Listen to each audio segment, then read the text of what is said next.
दोस्तों आप लोग का एक बार फिर स्वागत है मेरे चैनल द स्टोरी में। दोस्तों ये सामने जो आप लोग देख रहे होंगे, ये सामने इसको आप तांगा कह सकते हैं, बग्घी कह सकते हैं। इसका मज़ा आपने ज़रूर लिया होगा और अभी भी लोग इससे लखनऊ घूमते हैं।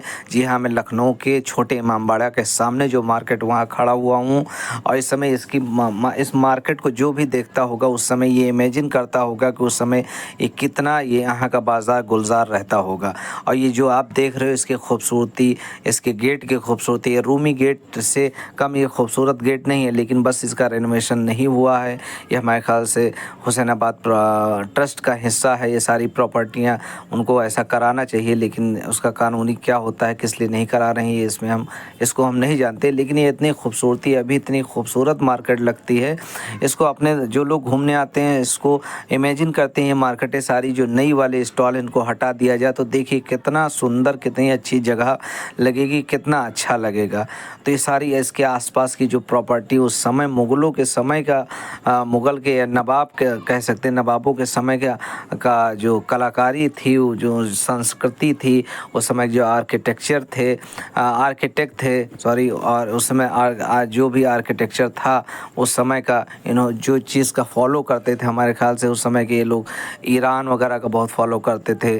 और जो बड़े बड़े शहर होते हैं वहाँ जो बड़े बड़े देश थे दूसरे, जहाँ पे उनकी संस्कृति, वहाँ बिल्डिंगें बहुत अच्छी बनाई जाती, तो वहाँ से लोग जो इंजीनियर्स बुलाते थे, आर्किटेक्ट बुलाते थे, और वो आर्किटेक्ट आ करके पूरा जब तक बिल्डिंग और जब तक उस एरिया का पूरा कंस्ट्रक्शन नहीं हो जाता, डेवलपमेंट नहीं हो जाता, तो वो तब तक नहीं जाते थे। तो इसको जो है जितना आप लोग देख रहे हो और उससे आप इमेजिन कर सकते हो। जबकि आप देखेंगे तो बड़ा इमामबाड़ा के सामने उधर कोई मार्केट नहीं है, रूमी गेट के पास कोई मार्केट नहीं है, यही एक छोटा इमामबाड़ा, इसके सामने मार्केट है पूरी। तो जो लोग अभी रात में इधर घूमने के लिए आते हैं, रूमी गेट वगैरह घंटाघर देखने आते हैं, वो लोग इधर ही खाना वगैरह सब इधर ही खाने आते हैं। अभी सारे स्टॉल बंद हैं, आपको शाम 4 बजते बजते सारा सब कुछ ओपन हो जाएगा। अब बहुत ही बेहतरीन आप खाना यहाँ स्ट्रीट फूड खा सकते हो और मज़ा ले सकते हो इसके साथ। ये जो आप गेट देख रहे हो ये पूरा का पूरा ये है छोटा इमामबाड़ा है। तो ये छोटा इमामबाड़ा के अंदर देखिए, आपको दिखाते हैं इसके अंदर की क्या खूबसूरती है। और यहाँ के नवाब मोहम्मद अली शाह ने इसको बनवाया था। जो सिया समुदाय होता है मुस्लिम में, वो लोग हज़रत हुसैन अलैहिस्सलाम का जो आप शहीद हुए थे और सबको मुसलमानों को एक जगाने के लिए और उसके लिए जो आप शहीद हुए थे उस समय, एक समझ सकते हैं आप बुराई पे एक अच्छाई की जीत। तो उनको आज पूरी दुनिया जो उनके सामने उनकी इज़्ज़त करती है। उनके अपने जंग के अपने वसूल थे और उसको उन्होंने नहीं क्रॉस किया। और आप लोग अच्छी तरह जानते हैं। इससे पहले मैं आपको शाही ये हम्माम दिखाता हूँ। ये शाही हम्माम देख करके आप लोग को इस बात का अंदाज़ा हो जाएगा कि उस समय ये कितने बड़े बड़े राजाओं के या नवाबों के बाथरूम हुआ करते थे। आज के दौर में देखा जाए तो इतने बड़े 2 BHK फ्लैट होते हैं, लेकिन उस समय देखिए किस हिसाब से होता था। ना ज़्यादा लाइट होती थी, पानी का कैसे सिस्टम होता था, बाथरूम होता था जो यहाँ सोल्जर लगे रहते होंगे, क्योंकि ना कोई दरवाजे हैं ना कोई पर्दे हैं। तो उस समय कोई बिल्कुल खुला रहता था। तो एक बाहर हो सकता है, उस समय हम अंदाज़ा लगा रहे हैं कि सोल्जर बाहर होते होंगे और खड़े रहते होंगे। तो आप लोग देख सकते हैं कितना खूबसूरत बाथरूम था। और यहाँ पर देखिए, यहाँ पर अंदर जाएंगे तो ये बाथ टब आजकल के समय जो चल गए हैं, तो ये देखिएगा आप लोग बाथ टब, कितना प्यारे प्यारे बाथ टब बने हुए हैं। तो ये जैसे आप देख लीजिए, ऊपर चलिए, जैसे देखा ये देखिए, इसमें एक ये है, इसके बगल एक है जस्ट, और ये वाला देखिए। तो कितने बड़े बड़े, और पानी निकलने का अंदर से निकलता था, पानी दूसरी तरफ जाता था, ड्रेन होता था, कहीं से पानी आता था। गर्मी के मौसम में ठंडा पानी रहता था और ठंडी के मौसम में गर्म पानी रहता था। तो किस हिसाब से नहाने के लिए कितना बेहतरीन सिस्टम था। और तो ये तो मैंने देखा है जयपुर वगैरह में तो और बेहतरीन था, या मुग़लों के जो आपका कह सकते हैं दिल्ली है या आगरा है, तो वहाँ का और दूसरा सिस्टम था। तो जहाँ जहाँ का जो आजकल के समय में ऐसा जैसे होता है कि किसी कोई बिल्डिंग बन रही होती, किस आर्किटेक्ट ने बनाया, कितना कैसा मैप है, तो वैसे ही सब राजा महाराजा भी अपने महल, नवाब भी अपने महल उसी चीज़ को डिज़ाइन बना करके मतलब डिज़ाइनर को बुला करके वैसा ही बनवाते थे। तो जैसा आप लोग देख रहे हो, आपने लोगों ने देखा ये आपका शाही हम्माम कैसा था। तो अभी बहरहाल यहाँ आगे दिखाते हैं जो अंदर का एरिया है आपका, इस छोटा इमामबाड़ा का जो अंदर का एरिया है, देखिए कितना खूबसूरत बना है। उस समय कितना कितना इस समय उस समय इसमें कितना पैसा खर्चा हुआ होगा और कितना टाइम खर्चा हुआ होगा, कितना टाइम गया होगा लोगों का। अभी टूरिस्ट देखिए आते हैं और गाइड, जैसा कि आपने देखा होगा कि हर जगह जो पुराने स्ट्रक्चर हैं वहाँ पे हमेशा गाइड लगा रहता है बताने के लिए। तो यहाँ पर भी गाइड हैं बहुत सारे, तो हमसे बोले हैं सर्विस लेने के लिए, लेकिन मैंने लिया नहीं क्योंकि मैं कई बार यहाँ आ चुका हूँ।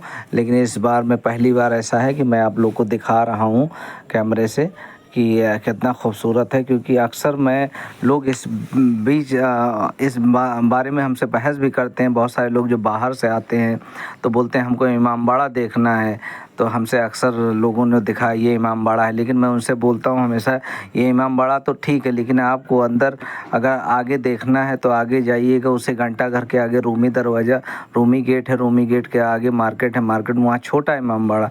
तो बहुत सारे लोग छोटा इमामबाड़ा समझते होंगे कुछ ऐसा ही, लेकिन छोटा इमामबाड़ा भी अपने आप में बहुत खूबसूरत है, बहुत खूबसूरत है। और इसका जैसे मैंने आपको, आप जानते हैं इसका जो निर्माण करवाया था, बनवाया था नवाब मोहम्मद अली शाह ने, और मुहर्रम के मौके पे जो मैं आपको बता चुका हूँ।